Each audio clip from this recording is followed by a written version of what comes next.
Hey everyone, it's Amanda Musser. I wanted to come on here to share about why I invested in my business recently and a few things that I learned since making that decision to invest my resources. So I have noticed in the last month or so that I have been really losing momentum in my business and towards the goals that I have set for myself at the beginning of the year. Hey Lise, hey Leanne. So ultimately I decided to invest in this coach, this training for social media and for business. And even the process of how I got there has been a great learning experience for me. So it started out really as me joining her free group. And I noticed that I was constantly going to her group for information. She was so generous with her business tips and Instagram tips and really asked these great thought-provoking questions. And then same for her Instagram. Like her page just was full of free value. And so I really took notice of that. And I took notice of how I felt when I was following all these tips and learning, and I had to make a decision of these are my goals and what I'm doing right now is not working, and unless I do something different, then it's just going to stay the same way. And I can, ask my upline all the questions I want. I could take all the tips and tricks from the top 10 coaches or following this account, that account, or Kevin Shaw. But at the end of the day, I understand my market more than anyone else does. And so I need to change what I'm doing now.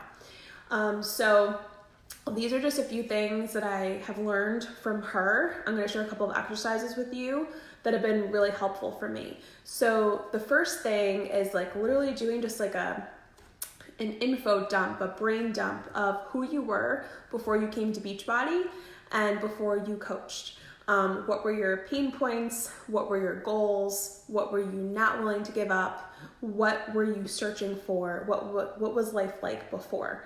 And getting really specific. So I could go on for an hour about who I was. But that all helped me paint a picture of who my dream client is, essentially, unless you have a dream client, unless you know exactly who you want to help. But for me, I just found that I didn't really know who I wanted to help. And so this exercise was really great for me, because what I have learned over the last month is if we are trying to help everyone, we're going to help no one.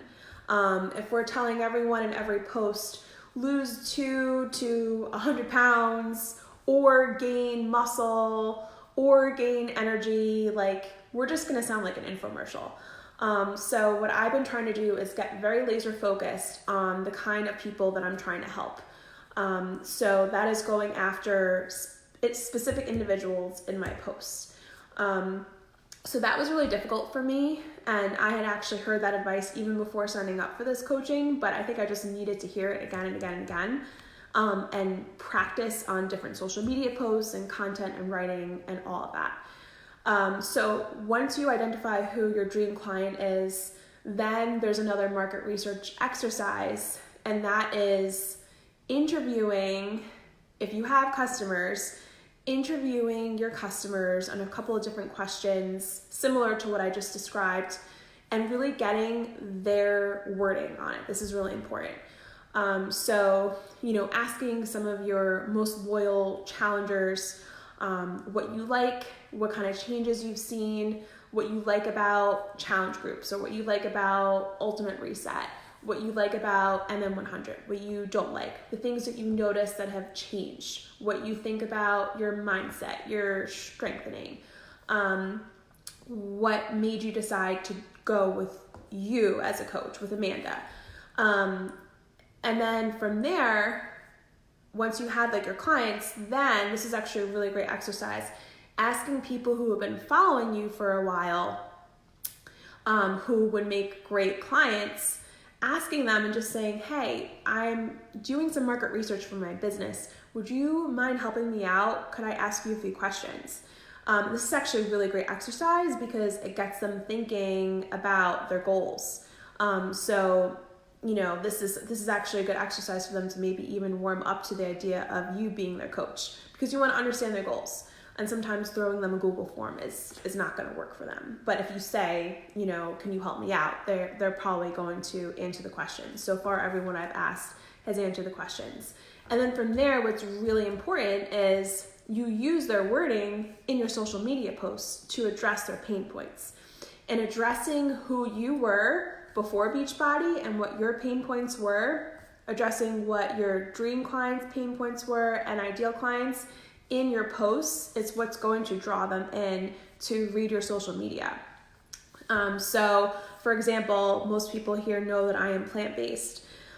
And a few of my either dream clients or want to be clients but aren't yet have said to me in this exercise that they look to me for things like dairy-free recipes because they're breastfeeding, or meatless recipes because they want to go vegetarian. So my post today was, are you looking for dairy-free or meatless alternatives?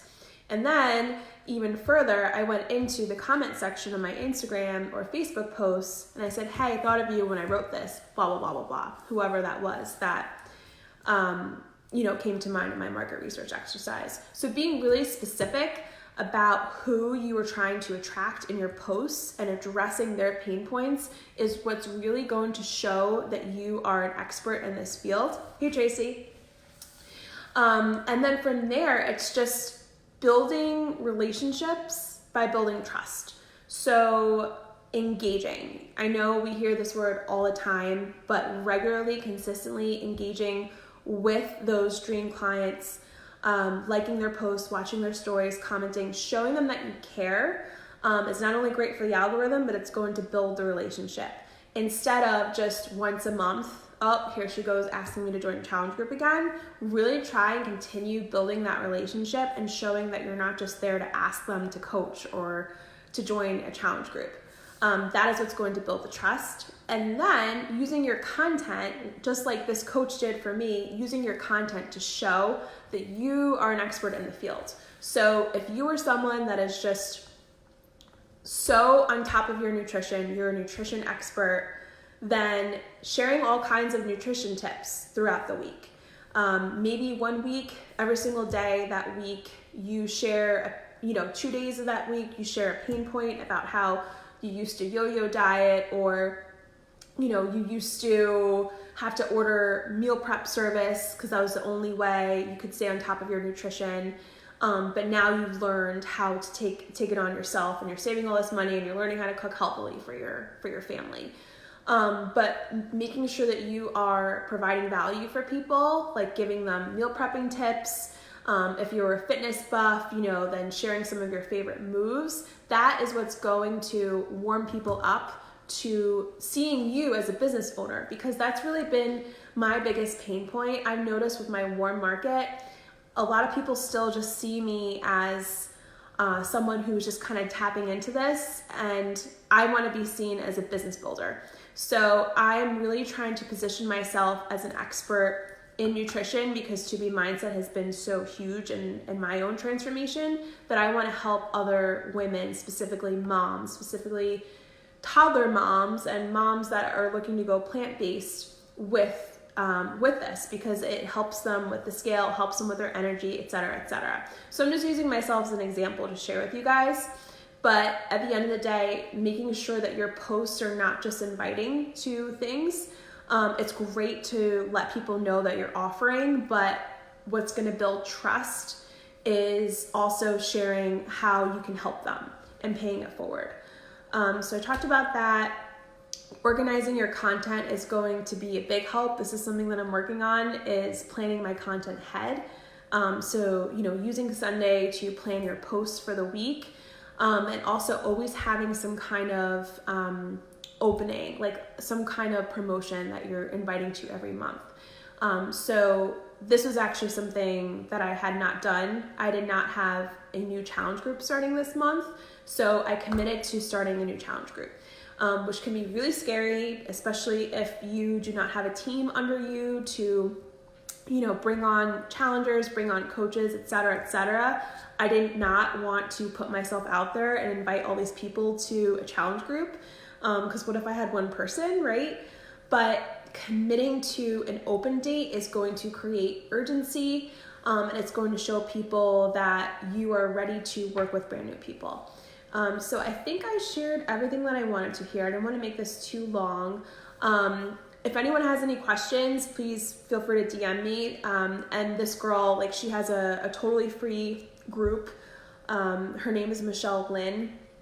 And I think she's actually going live tonight to talk about, have people ever said to you, your posts are so inspiring, and then you go to invite them to a challenge group, but you get crickets.